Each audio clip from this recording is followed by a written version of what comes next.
आप सभी पुण्यात्माएं परमात्मा की अमर कथा सुनने के लिए उपस्थित हुए हैं। पुण्यात्माओं, सौभाग्य आपका,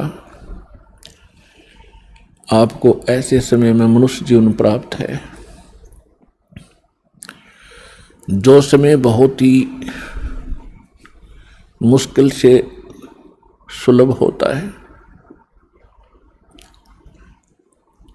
आप जी अभी अध्यात्म मार्ग से परिचित नहीं हैं। आपके शुभ संस्कार आपको यहाँ लाए हैं। अब धीरे धीरे आप इस ज्ञान से परिचित होते जाओगे। आप उस गए हुए समय को बहुत पछताओगे। सारा जीवन हमारे पूर्वज दादे परदादे इस रोजी रोटी के लिए ही पचकर मर गए। अंत में सभी कुल के कुल नाश हो गए और आज वो ना जाने किस प्राणी के शरीर में आज वो कष्ट उठा रहे होंगे। और यही स्पीड हमने पकड़ रखी थी, यही क्रियाएं हम कर रहे थे जब तक हमें ये ज्ञान नहीं हुआ था कि मनुष्य जीवन का एक वेरी इम्पोर्टेंट वर्क और है। और जो वेरी इम्पोर्टेंट काम था, घना जरूरी कार्य था मनुष्य जीवन का, उसको तो हम एक एक्स्ट्रा सा काम मान रखा था। 6 महीने में कभी चले गए अपने इष्ट धाम में, कोई त्यौहार आया उस दिन कोई प्रसाद बना लिया और खा लिया, कभी थोड़ी बहुत कोई आरती मंत्र जैसे भी प्राप्त थे कर लिए। ये न तो कोई भक्ति थी, क्योंकि शास्त्र विरुद्ध होने से वो भक्ति भी नहीं थी, और न ही हमारी विशेष रुचि थी। आत्मा परमात्मा के बिना तड़पती रहती है, इसलिए वो कभी अंगड़ाई लेती थी तो काल ने ये 36 जाल बना रखे हैं। कोई तीर्थ बना दिया, किधर मंदिर बनवा दिया, कहीं पर ये नकली संत बैठा दिए उवा बाई बकने वाले, तो हम वहाँ जाकर अपनी आत्मा को संतोष दिलाते थे कि हमने मत्था टेक लिया, 5.25 का प्रसाद बांट दिया और नाम ले लिया गुरुजी से, हमारा कल्याण हो ही जाएगा। ऐसा नहीं था। ये सब काल की भूल भुलैयाँ और हमारे अध्यात्म अज्ञान का ही परिणाम था। तो यहाँ आने से आपको सबसे पहले अध्यात्म ज्ञान से परिचित कराया जाता है। इसके साथ साथ आप पर आने वाले सभी संकटों का भी निवारण परमात्मा करेगा, क्योंकि आप उसके बच्चे हो, आप उसके बेटा बेटी हो। यदि पिताजी समर्थ है, सक्षम है, और बेटा या बेटी किसी कारण से भी गलती कर देते हैं, उनको कोई हानि हो रही है, तो अक्षति पूर्ति पिता तुरंत कर देता है। यदि वो पुत्र और पुत्री भविष्य में माता पिता के अनुकूल चलना का वायदा करें।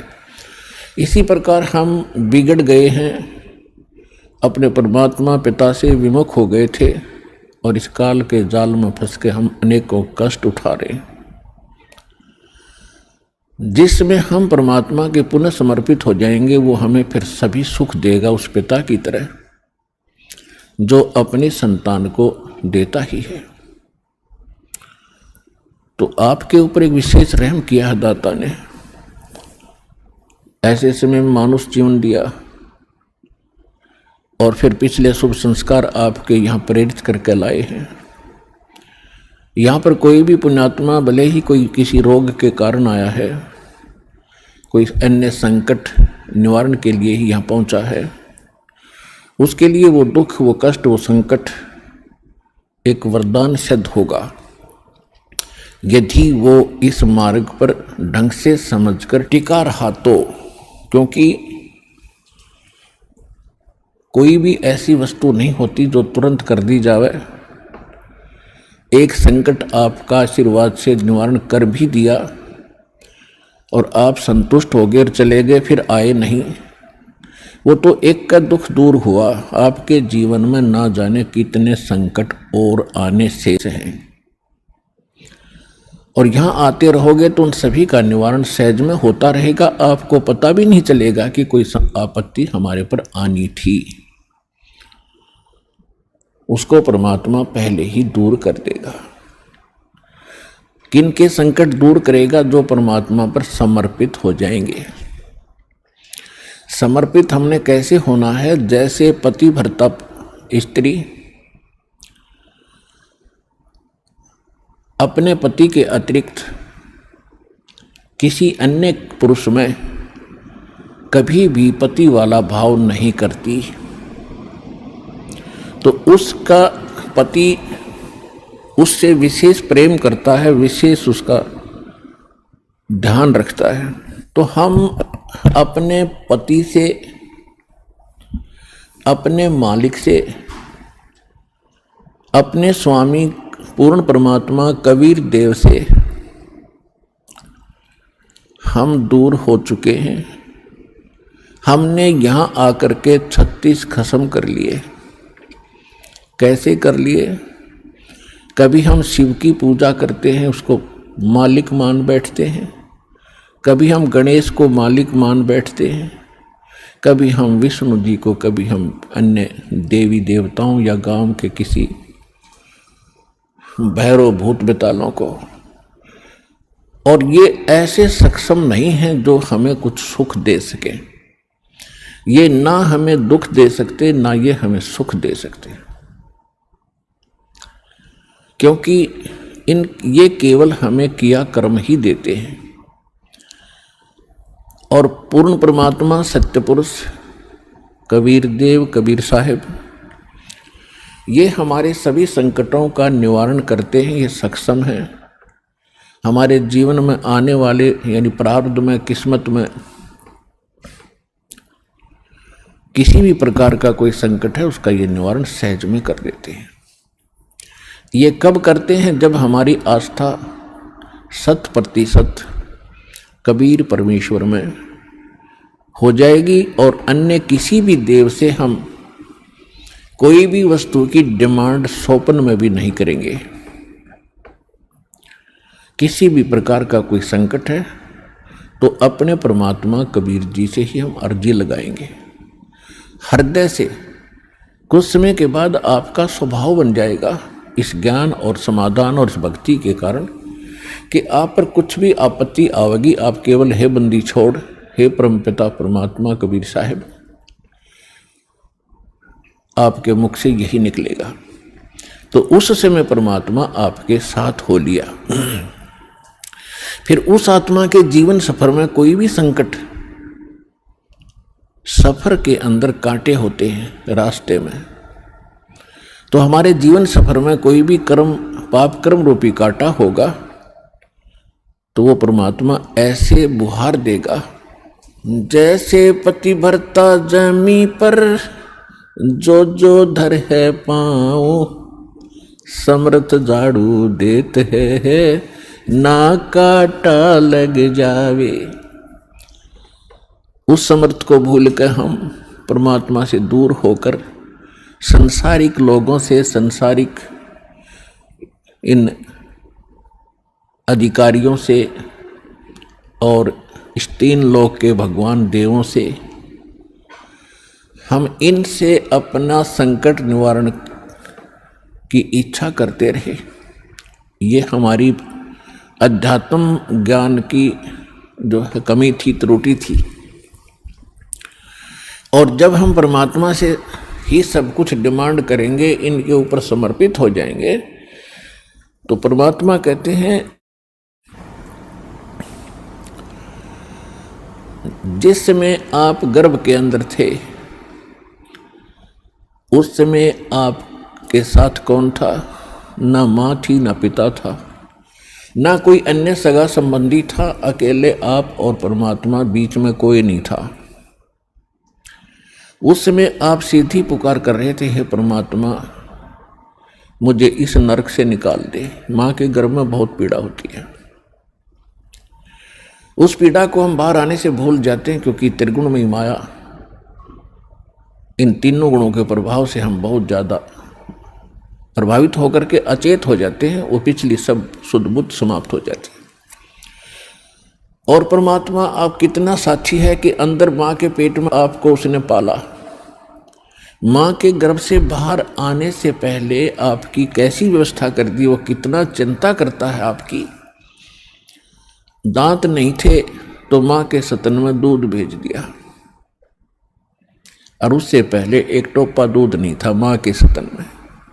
जो परमात्मा इतना भविष्य की आपकी चिंता करता है, और बाहर आकर के आप स्वयं इतने इंटेलिजेंट बन गए, चतुर बन जाते हो, धनी बनने के लिए, अपनी सुरक्षा करने के लिए, अपने को सुखी बनाने के लिए लोगों को लूटते हो, रिश्वत लेते हो, चोरी करते हो, डाके मारते हो। आप भगवान के विधान को भूल गए, आपको याद नहीं है। जो परमात्मा आपकी इतनी केयर टेक करता है, इतनी देखभाल पहले से चिंतित है, तो अब कौन सा वो दूर है आपसे। आपको केवल प्रारब्ध तो मिलेगा ही मिलेगा जो आपकी किस्मत में लिखा है, उसको तो उसको भी मिलेगा जो भक्ति नहीं करते।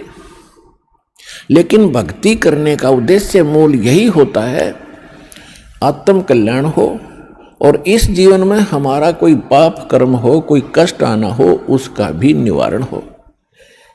तो उसका निवारण तो एक ही से हो सकता है, उस परम पिता परमात्मा पूर्ण ब्रह्म से। अन्य भगवान, अन्य ये देव वो संकट निवारण नहीं कर सकते। पाप के हमारे किस्मत में लिखे हुए कर्म को वो नहीं समाप्त कर सकते, वो भोगना ही पड़ता है। केवल कबीर देव, कबीर साहब, ये हमारे इन पाप का नाश कर सकता है, हमारे जीवन को सुखी कर सकता है। तो क्या बताते हैं,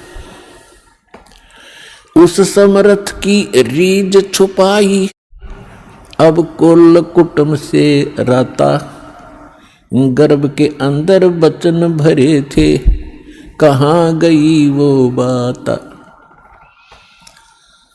अब देखो परमात्मा फिर आकर हमें सचेत करते हैं, क्योंकि काल ने तो हमारे ऊपर पर्दा डाल दिया, बुद्धि पर पत्थर गेर दिए।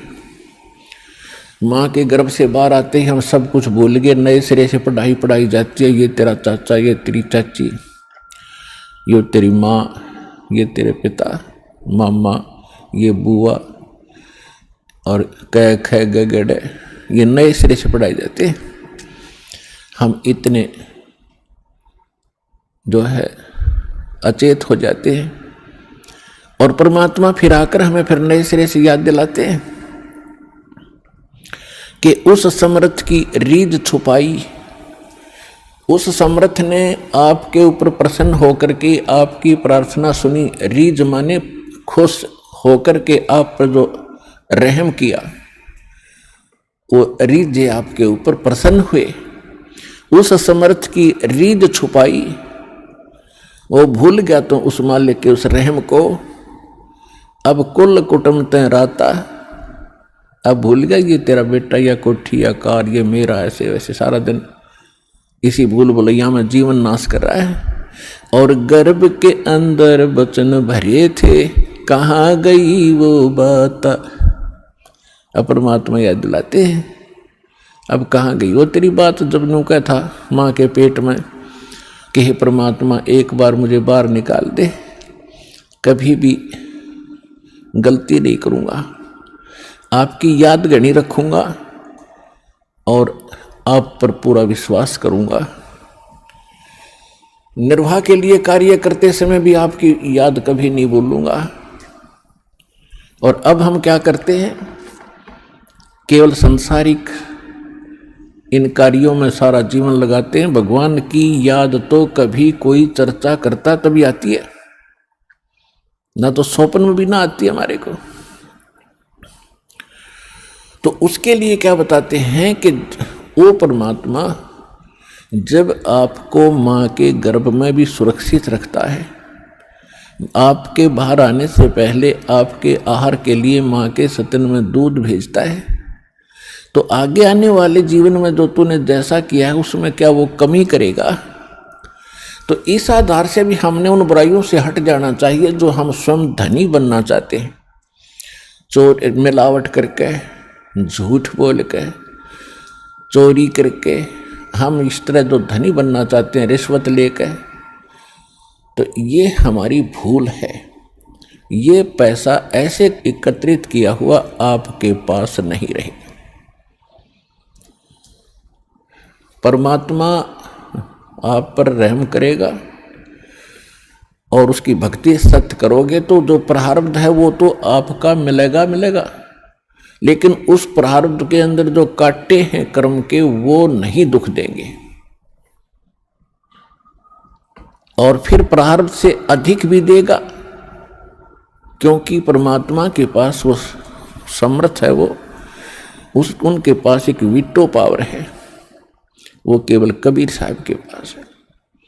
जैसी आपकी श्रद्धा और लगन देखेगा, विश्वास और दृढ़ता देखेंगे, तो आपको किस्मत से अधिक भी देंगे, अच्छा भी देंगे, और आपके पाप रूपी कर्मों के कांटों को भी वो पहले ही निकाल देंगे। आप तक तो आने भी नहीं देंगे, समर्पित हो जाओगे उनके ऊपर। कैसे समर्पित होंगे और फिर वो कैसे करेगा? जो पति भरता पति से राती, आन पुरुष नहीं भावे, बस पीहर में सुरत प्रीतम में, ऐसे जान लगावे।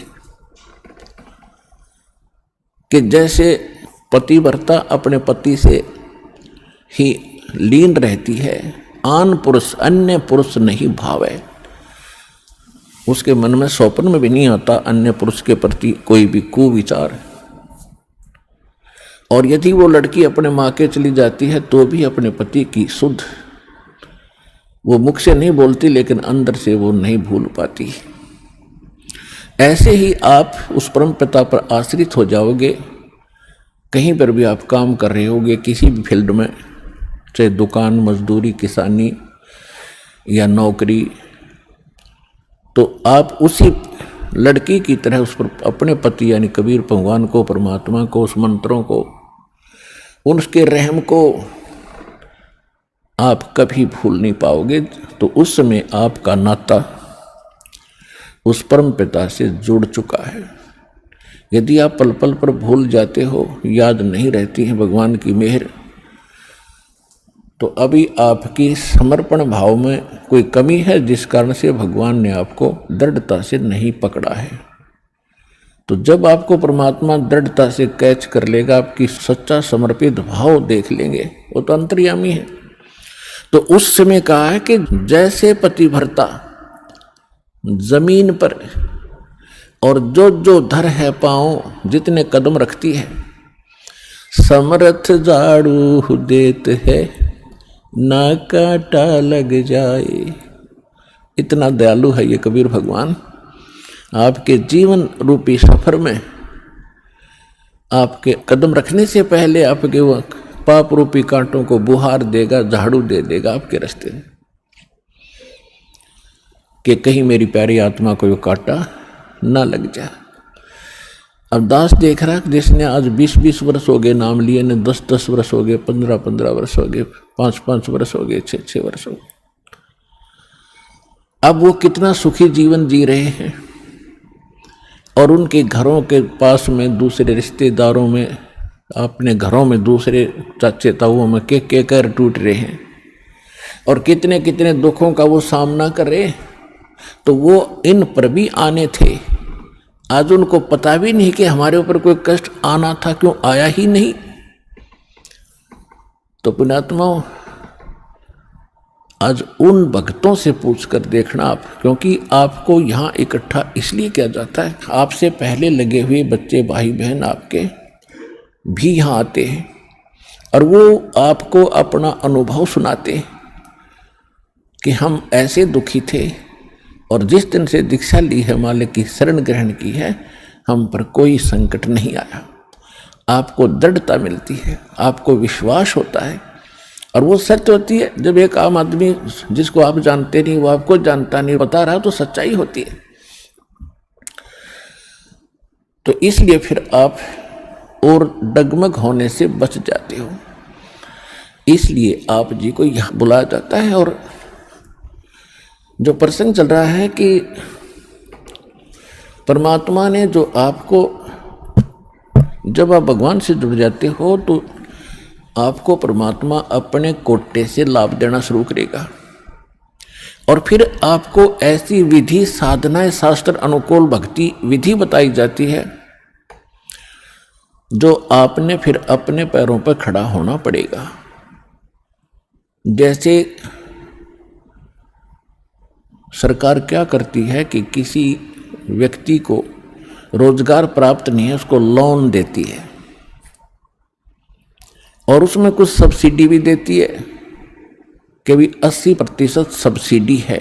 1 लाख रुपया दे दिया, अपना गुजारा कर और धंधा शुरू कर दे, और फिर आप केवल 20,000 ही वापस लौटा देना, 80 माफ कर दिए, तो कितना सहयोग मिल गया उसको। लेकिन उसने अपना तन मन धन से फिर भविष्य में अपने पैरों पर खड़ा होना पड़ेगा, बार बार सब्सिडी मिलेगी नहीं। इसी प्रकार यहाँ आने वाले को परमात्मा अपने कोटे से राहत देनी शुरू करता है और फिर विधि बताता है कि ये कमाई कर और अपने पैरों पर खड़ा हो जाए, भाग्य भक्ति तू कर, ऐसे दान धर्म कर, फिर तेरे को तेरा गुजारा यानी तेरी भक्ति कमाई बढ़िया हो जाएगी, तेरा अच्छा काम चलेगा, तभी सफलता होगी।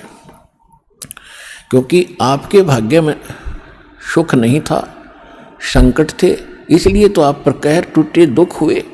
अब यहाँ आओगे आपको सुख मिलेगा, गारंटेड मिलेगा, आपकी आयु भी बढ़ाई जाएगी। परमात्मा कबीर साहब सक्षम है। लेकिन आप हृदय से चाहोगे, ऊपरले मन से आओगे तो उतना ही लाभ मिलेगा। आप हृदय से चाहोगे और समर्पित हो जाओगे परमात्मा से अतिरिक्त, इस कबीर साहब से अतिरिक्त कोई और इष्ट में आप स्वप्न में भी ध्यान नहीं लगाओगे, तब ये परमात्मा आपका हाथ पकड़ेगा। और समर्थ जब हाथ पकड़ लेता वो छोड़ता नहीं।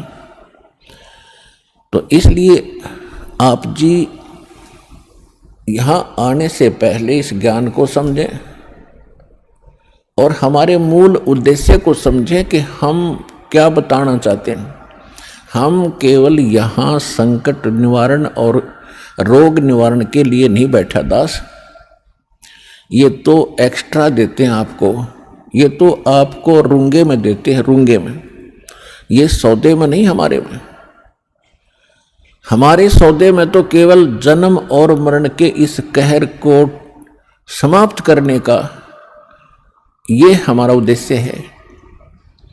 कोटि जन्म तन भर मत होगे, कुछ ना हाथ लगा रे, कुकर सुकर खरबया बोरे, कौवा हंस बुगारे।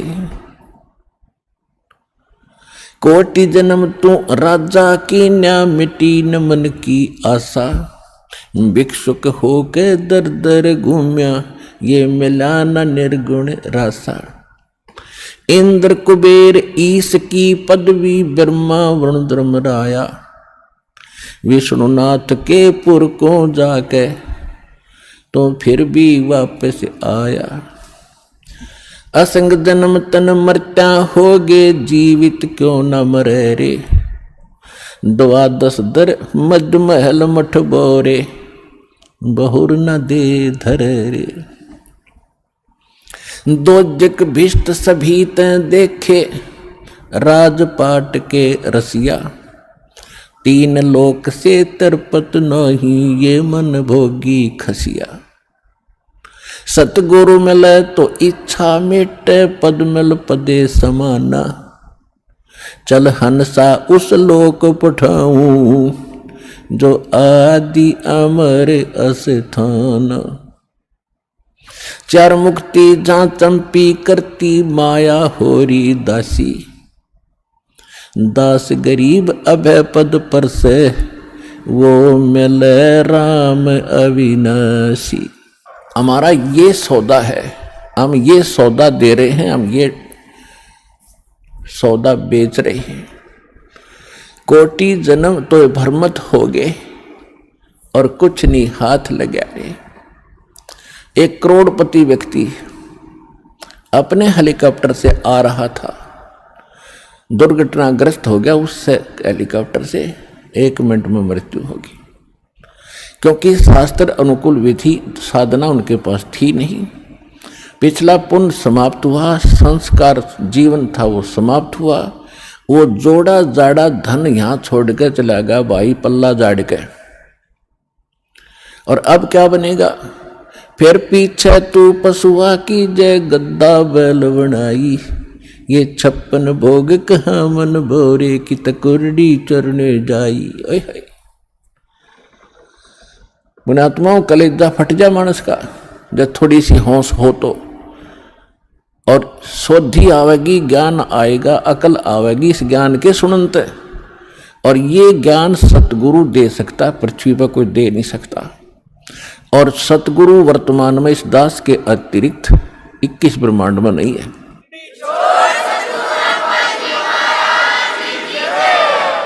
जो परमात्मा का कृपा पात्र हो। तो क्या बताया जा रहा है कि कोटि जन्म तन भरमत हो गए, कुछ नहीं हाथ लगा रे। कुकर कुत्ता, शुकर सुअर, खरगदा और कौवा हंस बुगारे, ना जाने कितने पशु पक्षियों के शरीर आपने धारण किए, कितने कष्ट उठाए। राजा भी बना, देवता भी बना। आप जी को दास ने बहुत बार दिखाया है महावीर जैन जी का इतिहास। वो 60 करोड़ बार गधा और 30 करोड़ बार कुत्ता, ओए होए, और ना जाने घोड़े बिल्ली नपुंसक करोड़ों बार बना।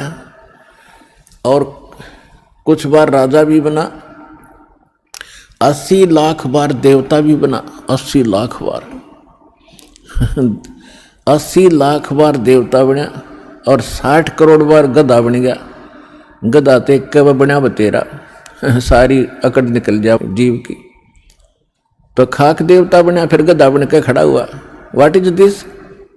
ये काल की भूल भुलैया, मूर्ख बना रखा अपने को। यहां मेहनत करो, मजदूरी करो, साधना करो, और ऊपर काल के होटल में उसका नाश करके, काल ने होटल खोल रखे ऊपर स्वर्ग इन सभी देवताओं ने, और आपके से ही टैक्स लेकर आपसे एक्स्ट्रा चार्ज कर करके ये मनमान्य रेट लगाते हैं। वहाँ पर आपकी पूंजी से ही अपना गुजारा कर रहे हैं। यह सारा कंजूस देश है, कंजूस लोक है, यहाँ कोई भी सक्षम नहीं है। एक ही स्थान है जिसमें किसी चीज़ का अभाव नहीं है, वहाँ कोई टैक्स नहीं है, वहाँ कोई कष्ट नहीं है। ये 5 तत्वों से बना हुआ शरीर नहीं है, वो बिना नाड़ी का शरीर एक तत्व से बना हुआ है। उसमें वर्ग अवस्था नहीं है, उसमें मृत्यु नहीं है, वह सारे भरे भंडार हैं। अब जैसे आप यहाँ आते हो सतलोक आश्रम बरवाला जिला हिसार हरियाणा में, आप यहाँ सारा दिन देखते हो कैसे आपका टाइम जाता है। सत्संग होता है 2 समय, बाकी सत्संग होता है 4 घंटे 5 घंटे में, और बाकी 19 घंटे आप 6 घंटे सो भी लेते हो। बाकी समय कितना जाता है आपको पता भी नहीं चलता, कब रात हुई कब सुबह हुआ। कभी चर्चा करते हो अपने भाई बहनों से, कभी भगवान की चर्चा करते हो, कभी सिमरन करते हो, समय गया। और यहाँ बना बना सारा सामान आपको तैयार मिलता है, ना कोई टेंशन किसी प्रकार की। तो यहाँ तो शरीर 5 तत्वों का आपका इस करके पूर्ण शांति नहीं मिल पाती, क्योंकि एक तो आहार बिगड़ गया हमारा। आहार कैसे बिगड़ गया कि जितना भी आज अन्न बनता है, इसके अंदर किस प्रकार के खाद डाले जाते हैं, और फिर उनको खाकर हम शरीर में हमारे एक विशेष बेचैनी सी सबका बनी रहती है। और वहाँ ऐसा शरीर नहीं है, इतनी शांति, परम शांति है वहाँ पर उस सतलोक के अंदर। तो वहाँ आपको सारी चीज बनी बनाई मिलेंगी, जो भी इच्छा करोगे, जिस भी प्रकार की जो खाद्य पदार्थ वहाँ उपलब्ध है, आपको 1 सेकंड में वही उपलब्ध हो जाएंगी। फिर अपना वहाँ विकार है ही नहीं, राग नहीं, द्वेष नहीं, शरीर ऐसा नहीं जिसमें ये अपने आप ही कोई न कोई दुख बना रहता है, कोई टेंशन बन जाती है, कोई बीपी हाई कभी लो हो जाता है। वहां ऐसा नहीं है। तो हम जो सौदा यहां पर करते हैं वो ये है, जग सारा रोगिया रे, जिन सतगुरु वैद न जाण्या, जग सारा रोगिया रे। कौन सा रोग? भाई जन्म मरण का रोग लगा है, या तृष्णा बडरी खासी। जन्म मरण का रोग लगा है, तृष्णा बडरी खासी। आवागमन की डोर गले में, या पड़ी काल की फांसी। जग सारा रोगिया रे, जिन सतगुरु वैद न जाण्या, जग सारा रोगिया रे। भाई सच्चा सतगुरु कोई न पूजे, इन झूठों जगपतियासी। सच्चा सतगुरु कोई न पूजे, इन झूठों जगपतियासी। अंधे की बाँ गई अंधे ने, ये मार्ग कौन बतासी। जग सारा रोगिया रे, जिन सतगुरु वैद न जाण्या, जग सारा रोगिया रे। भाई देखा देखी गुरु शिष्य बन गे, किया न तत्व विचारा। देखा देखी गुरु शिष्य बन गे, किया न तत्व विचारा। गुरु शिष्य दोनों के सिर पे, यू काल ठोके पंजारा। जग सारा रोगिया रे, जिन सतगुरु वैद न जाण्या, जग सारा रोगिया रे। जग सारा रोगिया रे, जिन सतगुरु वैद न जाण्या, जग सारा रोगिया रे। भाई सार शब्द सर जीवन बुट्टी, गैस गैस अंग लगावे। सार शब्द सर जीवन बुट्टी, गैस गैस अंग लगावे। कहें कबीर तुम सत कर मानो, ये जन्म मरण मिट जावे। जग सारा रोगिया रे, जिन सतगुरु वैद न जाण्या, जग सारा रोगिया रे। जग सारा रोगिया रे, जिन सतगुरु वैद न जाण्या, जग सारा रोगिया रे। भाई सार शब्द सर जीवन बुट्टी, गैस गैस अंग लगावे। सार शब्द सर जीवन बुट्टी, गैस गैस अंग लगावे। कहे कबीर तुम सत कर मानो, ये जन्म मरण मिट जावे। जग सारा रोगिया रे, जिन सतगुरु वैद न जाण्या, जग सारा रोगिया रे। जग सारा रोगिया रे, जिन सतगुरु वैद न जाण्या, जग सारा रोगिया रे। परमात्मा ने बताया है कि पूरा विश्व ही जन्म मरण के रोग से ग्रस्त है। जैसा कि हम पहले इन नकली धर्म गुरुओं से ज्ञान सुना करते थे कि श्री कृष्ण जी ही श्री विष्णु जी हैं,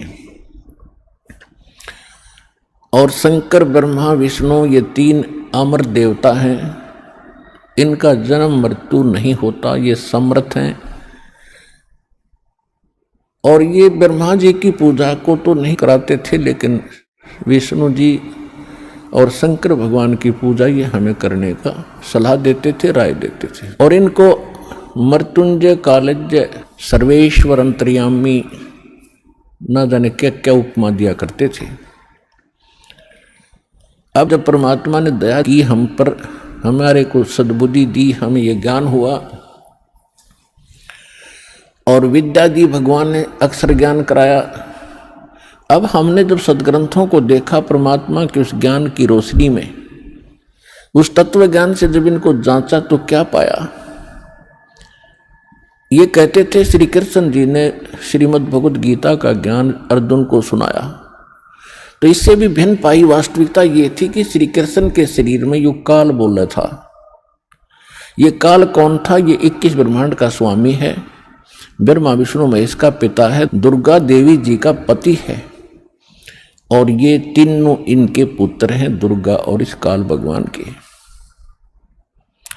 फिर यदि हम ये माने कि श्री कृष्ण जी गीता का ज्ञान बोल रहे थे और श्री कृष्ण जी इज विष्णु, श्री कृष्ण जी विष्णु है ये इनके शब्दों में, तो वो श्रीमद् भगवद गीता अध्याय नंबर 2 के श्लोक 12 में, गीता अध्याय नंबर 4 के श्लोक 5 और 9 में, गीता अध्याय नंबर 10 के श्लोक नंबर 2 में खुद कहता है, अर्जुन तेरे मेरे बहुत जन्म हो लिए, आगे भी होते रहेंगे, तो नहीं जानता मैं जानता हूं।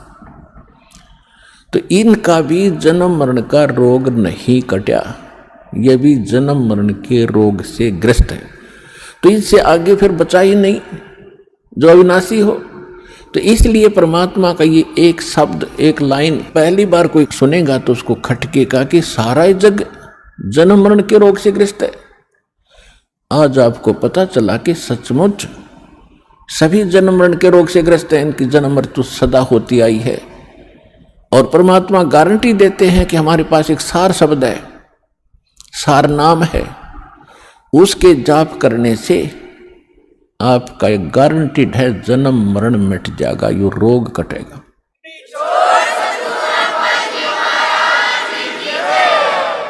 ये जड़ी, ये औषधि, ये सरजीवन बूटी अभी तक प्राप्त नहीं थी, और जिन महापुरुषों को मालिक ने प्राप्त कराई उनसे वचनबद्ध कर दिया था कि अभी इसको नहीं बताना, नहीं तो काल के दूत भी यही ज्ञान और यही भक्ति बताएंगे, और इनके द्वारा दिए गए ये मंत्र, ये जड़ी काम करेगी नहीं, क्योंकि अधिकारी नहीं है। अधिकारी के बिना कोई भी कार्य सफल नहीं होता, ये आपको खूब पता है। तो परमात्मा कहते हैं कि धर्मदास मेरी लाख दुहाई, और ये सार नाम, सार शब्द कहीं बाहर ना जाए। सार शब्द बाहर जो पढ़ी बिचली पीढ़ी हंसनी तरही, इस सार शब्द को तब तक छुपाई जब तक द्वादश पंथ मिट जाए। ये कलयुग बीते 5505, तब ये मेरा वचन होगा सच्चा। क्या कि चौथा युग जब कलयुग आई, तब हम अपना अंश पठाई, और काल फंद छूटे नर लोई, सकल सृष्टि परवानी कोई। ये वचन कहे थे भगवान ने। तो धर्मदास जी से परमात्मा कहते हैं, ये जो मैं आज बोल रहा हूं कि मैंने काल से कहा था कि कलयुग में मैं अपना एक दास भेजूंगा, अपना वेरी इंपॉर्टेंट हंस भेजूंगा, अंश भेजूंगा, और सारी सृष्टि नाम लेगी, सबके ये काल के फंद टूटेंगे। और ये मेरा वचन कब सच्चा नजर आएगा? जब तक वो समय नहीं आएगा तब तक तो मेरी इस वाणी को कोई समझेगा नहीं, किसी का विश्वास नहीं होगा कि सारा एक का भक्ति करेगा, एक का भगवान की। तो परमात्मा ने निर्णय कर दिया था, कलयुग बीतता 5505, जब ये वचन मेरा होगा साचा। अब आपको कुछ भक्तों के अनुभव सुनाएंगे पुण्यात्माओं इस अमर कथा में। अरुचि ना करना, असंख्यों युगों के बाद तुम्हारा बिल्ली के बागों छीका टूटा है, ये इसको छक छक कर खा लो और कल्याण करा लो। आप सुनिएगा वो अनुभव। नमस्कार सर। सत साई भगत जी। क्या शुभ नाम है जी आप जी का? मेरा नाम खेताराम दास है भगत जी। सर कहाँ से आए आप? मैं बाड़मेर राजस्थान से आया हूँ। सर क्या काम करते हैं आप? मैं पाली में अकाउंटेंट का काम करता हूँ, प्राइवेट फैक्ट्रियों में। सर परमहंस सतगुरु रामपाल जी महाराज की शरण आने से पहले आप कौन सी भक्ति करते थे? पहले हम सिद्ध जसनाथ जी के संप्रदाय में थे, और हमारे पूर्वज जैसे भी करते थे उनके संप्रदाय में थे। और मैं जैसे भी 6 साल से समझने लगा तो एक खेत बाड़ को हम मानते थे, तो उनके भी वो जैसे जर्दा है, बीड़ी है, और उनके नारियल चढ़ाने जाते थे। और जैसे विवाह हुआ तो एक माजी सा करके हैं, तो उनके भी जागरण जमा देने के लिए जाते थे, तो उनके यहाँ शराब मंगवाई जाती थी, शराब पिलाई जाती थी, फिर सीटियों के बीच में पड़े रहते थे बेहोश होके, और सुबह वापस पूछते थे भोपा जी को कि जागरण और बोलो, माना नहीं है।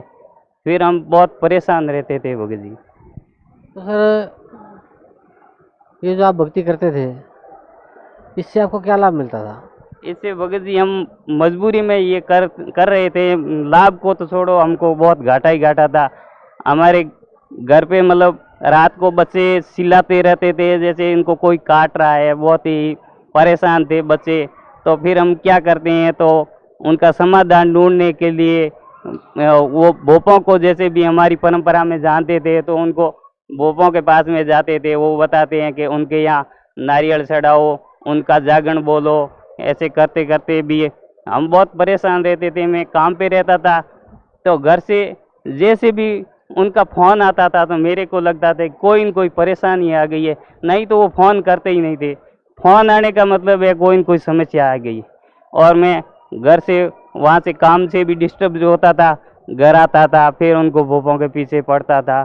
इस तरह से मैं बहुत दुखी था भगत जी। सर, परम संत सतगुरु रामपाल जी महाराज की शरण में आप कैसे आए? मैं पाली में काम करता था, तो यहाँ भगत जी एक है, तो वो एक बार यहाँ आके गए थे। फिर उन्होंने एक किताब जो अखबार में लपेट के वो ले जा रहे थे। मैंने पूछा कि ये इसमें क्या है भगत जी? कि किताब है। कैसी किताब है, दिखाओ। कि ज्ञान की किताब है, ये दूसरे ने मंगाई, आपको ला के दूंगा। और मेरे को परमात्मा की दया से ये ज्ञान की किताबें मैं शुरू से ही पढ़ता था भगत जी। उसके अंदर मेरे को ये मालिक की दया है कि उस जो भी ज्ञान की किताब मिल जाती थी, जैसे जसनाथ संप्रदाय में है, तो उनके यहाँ भी जो भी किताबें मिलती थी 400-500 की, जो भी वो किताबें मिलती थी, वो मेरे एक बक्सा भरा पड़ा था। मेरे पूरी जो भी किताबें वो पढ़ता ही रहता था। गीता जी पर भी पढ़ता था। मेरे को कोई समझ में तो नहीं आता था, फिर भी मैं पढ़ता था। तो वो भगत जी ने दूसरे दिन किताब ला के दी, ज्ञान गंगा। और मैंने ज्ञान गंगा में कंप्यूटर के टेबल के नीचे रख दी, भूल गया मैं। 3-4 दिन तक मैं पढ़ नहीं पाया। फिर भगत जी फिर मिले कि आपने किताब नहीं पढ़ी, वो बहुत अनमोल है। मैंने देखा भाई अनमोल किताब है तो मैं पढ़ूंगा जरूर। तब तक मेरी बुद्धि काम नहीं करती थी। अनमोल मैंने देखा कितने की है भगत जी? क्या 10 रुपये की थी। मैं क्या समझता, मैं तो ना समझता। फिर उसको घर ले जाके पढ़ा और देखा। रात को लेके गया तो रात को 1:30-2 बज गए और मैं नींद आ गई, कब पता नहीं चला। सुबह 5 बजे देखा तो फिर पढ़ना शुरू कर दिया। और ऐसे करके मैंने 2 दिन में किताब देखी। और फिर वो उन भगत जी के पास में गया वापस। उन्होंने पूछा कि भगत जी किताब पढ़ी? हाँ मैं कि पढ़ी है। क्या आपको कुछ विश्वास आया? मैंने कहा भगत जी या तो विश्वास करो मत या पूरा करो। और तो क्या ठीक है भगत जी, आपको मैं कुछ इन सत्संग सुना दूंगा, मेमोरी में भर के दूंगा। फिर मेरे को सत्संग दी। और उसके बाद में 3-4 दिन बाद में कहा कि सत्संग चलोगे? मैं क्या चलूँगा। मैं वैसे भी मेरे को 1.5-2 महीने में गांव जाता था, तो मैंने सोचा गांव नहीं जाके इन भगत जी के साथ में चल के आ जाता हूं। और मैं यहाँ आ गया। आया तो यहाँ की व्यवस्था देखी, एकदम बिस्तर वगैरह बिछे हुए, और ये इतनी अच्छी व्यवस्था थी कि मालिक, मैंने यहाँ ज़िंदगी में भी कभी नहीं देखा था। उसके बाद में मैं सुबह उठा तो यह देखता हूँ कि ये कबीर साहब और गरीबदास जी महाराज, इनको मैंने कहीं न कहीं देखा है। और ये मेरे को बहुत, मैंने याद करने की कोशिश करी, पर मैंने कहा इस जन्म में तो मैं कभी आया ही नहीं हूँ, ये मालिक की रजा है। और उसके बाद में मैंने कहा कि मेरे को गुरुजी के दर्शन करने हैं, कि गुरुजी सुबह 10 बजे आएंगे। आप सुबह मेरे को नियम बताए और मेरे को कहा कि नाम उपदेश ले लो। मैंने नाम उपदेश ले लिए और फिर गुरुजी के सत्संग हुआ। तो सत्संग में मेरे को इतना पूरा समझ में नहीं आया, कुछ कुछ समझ में आया। और फिर जैसे ही गुरुजी ने आशीर्वाद दिया, फिर मैंने उनको बता दिया, भगत जी के साथ में थे, कि अब ज्ञान समझ में अब आएगा। और वास्तव में मेरे को एक एक पॉइंट इतना समझ में आया और गुरुजी की शरण में हूँ आज। जैसे पहले आप जो भी भक्ति करते थे उससे आपको कोई लाभ नहीं मिला, आपके घर में अशांति थी और आपको भी मानसिक अशांति थी कि जैसे ही कोई फ़ोन बता तो आप सोचते आपके घर से आ गया कोई और कोई बुरा समाचार होगा। फिर आप परम संत सतगुरु रामपाल जी महाराज की शरण में आए, तो जो भक्ति सतगुरु रामपाल जी महाराज ने आपको दी है, उस भक्ति से आपको क्या लाभ मिला? उस भक्ति से जैसे मैं तो अपने कल्याण के लिए नाम लेके काम पे वापस चला गया, तो वहाँ से घर से कोई फ़ोन नहीं आता था, तो मैं फ़ोन करता था कि फ़ोन नहीं आ रहा है, क्या बात है, कभी कोई तकलीफ तो ज़्यादा नहीं है। फ़ोन करता कि हमारे को कुछ भी नहीं है, सब सुख शांति है। फिर फ़ोन करता कि हमारे सब सुख शांति है। मैंने कहा ये मालिक की रज़ा है, और एकदम आज दिन तक उनके कोई भी माता भी नहीं दुखा, इतनी सुख शांति होगी घर में। और मालिक की दया से मैं वापस यहाँ 3 दिन सत्संग सुना, और 2 दिन आने जाने में लगे, और 5वें दिन वापस गया तो वहाँ मुनीम जी है, उन्होंने कहा कि भाई आपकी तबीयत कैसी है। मैंने कहा अभी मेरी तबीयत तगड़ी है, कोई तकलीफ़ नहीं है। कि आप परसों कह के गए थे कि मेरी तबीयत ख़राब है, 2 दिन बाद में आऊँगा।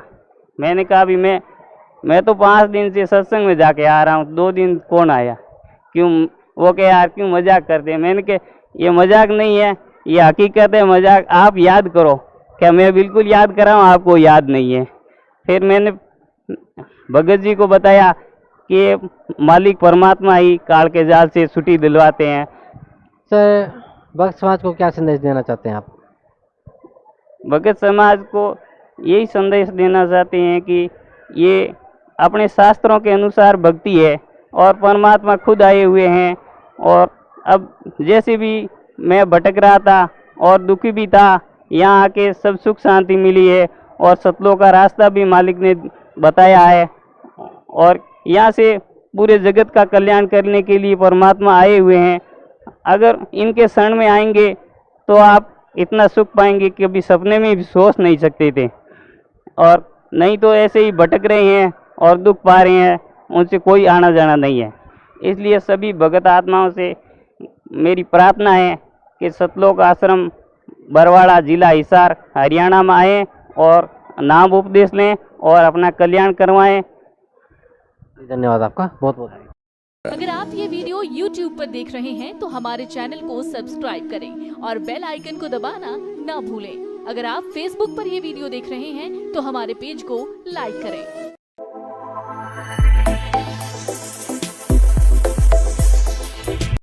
सत साहिब सभी भक्तों को, जिनको भी ये वीडियो पसंद आया हो तो वीडियो को लाइक और चैनल को सब्सक्राइब करके जरूर जाएं।